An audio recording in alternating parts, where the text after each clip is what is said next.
আগরতলায় বাংলাদেশ মিশনে ভারতীয় উগ্রপন্থীদের হামলার প্রতিবাদে রাজধানীতে বিক্ষোভ মিছিল করেছেন বিএনপি নেতাকর্মীরা। এ সময় বাংলাদেশি কূটনীতিকদের নিরাপত্তায় ভারতে জাতিসংঘের শান্তিরক্ষী মোতায়েনের দাবি জানানো হয়। এদিকে এক বিবৃতিতে বিএনপি মহাসচিব মির্জা ফখরুল বলেন, ঘৃণা বিদ্বেষে টানাপোড়েন বাড়বে দুই দেশের সম্পর্কে। আগরতলায় বাংলাদেশের সহকারী হাইকমিশনে হামলা ও ভারতীয় আধিপত্যবাদের মানসিকতার বিরুদ্ধে প্রতিবাদে মুখর নয়াপল্টন। এতে অংশ নেয় বিএনপি এবং এর অঙ্গ ও সহযোগী সংগঠনের নেতাকর্মীরা। কেন্দ্রীয় কার্যালয়ের সামনে থেকে বের হয় মিছিল।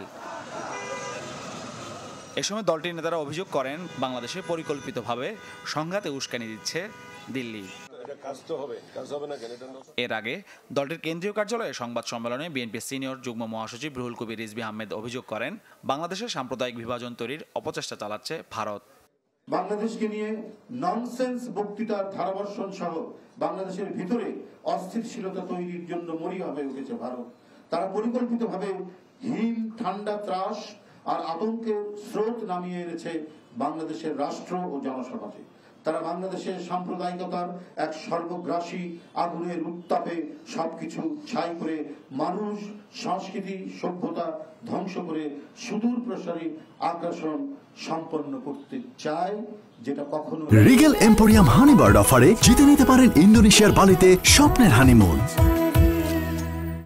ভারতে বাংলাদেশি মিশনগুলোর নিরাপত্তায় দ্রুত জাতিসংঘের শান্তিরক্ষী বাহিনী পাঠানোর দাবি জানিয়ে রিজভী বলেন, নিজ দেশের দিকেই বেশি নজর দেওয়া উচিত মোদি মমতার। মমতা ব্যানার্জি জাতিসংঘ শান্তিরক্ষী পাঠাতে বলছে। আরে ভারতেই তো বাংলাদেশের মিশনগুলো অরক্ষিত, নিরাপত্তাহীন, এবং বাংলাদেশি মিশনের একজনকে কি বেদম প্রহার করা হচ্ছে। তারপরে মমতা ব্যানার্জি বলবেন বাংলাদেশে শান্তিরক্ষী বাহিনী দরকার না ভারতে শান্তিরক্ষী বাহিনী দরকার। এদিকে ত্রিপুরায় সহকারী হাইকমিশনের ভেতরে ঢুকে বাংলাদেশের পতাকা নামিয়ে তাতে আগুন দেয়া এবং ভাঙচুরের ঘটনা ভিয়েনা কনভেনশনের সুস্পষ্ট লঙ্ঘন দাবি করে বিবৃতি দিয়েছেন বিএনপির মহাসচিব। মাহফুজ কামাল, চ্যানেল 24, ঢাকা।